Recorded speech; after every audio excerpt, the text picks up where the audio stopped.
అలా తీసుకెళ్ళడం ధర్మ మార్గమే. ఈరోజు ప్రతి వ్యక్తి చాలా మంది చాలా పూజలు చేస్తున్నారండి. వారాంతం పూజ చేసేవాళ్ళు ఉన్నారు, నెలకు ఒకరోజు చేసేవాళ్ళు ఉన్నారు, వారానికి ఒకరోజు చేసేవాళ్ళు ఉన్నారు. కానీ అసలు ఏం చేయకూడదు? మరి భగవంతుడి దగ్గర వాళ్ళకి ఏం చేయాలి? ఎవరికైనా భగవద్ దర్శనం జరుగుతుందా ఈ కలియుగంలో?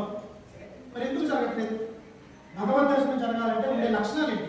మనకు అర్హత ఉన్నాయా? ఫస్ట్ మొదటగా మనకు అసలు అర్హత ఉంటే భగవంతుడు కనబడతాడు. ఎవరో వచ్చి విగ్రహాన్ని పూజ చేస్తున్నారు ఏంటంటే మన సమాధానం చెప్పాలి. మా ధర్మం అనుభవం లేదు. ధర్మంలో విగ్రహం ఏమో లేదండి.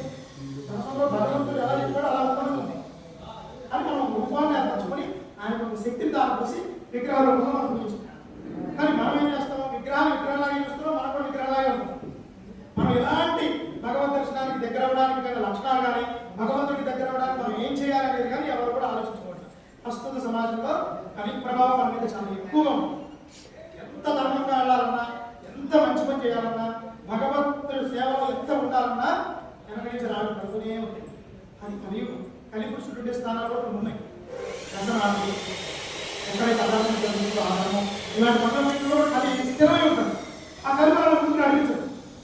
కాబట్టి కలి నుంచి బయటపడాలంటే మనం అసలు జ్ఞానం నేర్చుకోవాలి. అసలు ఏం జరుగుతుంది అది తెలుసుకుంటే ఏం కలి లాంటి వాళ్ళు 100 మంది వచ్చినా మనం ఎదుర్కోగలుగుతాం.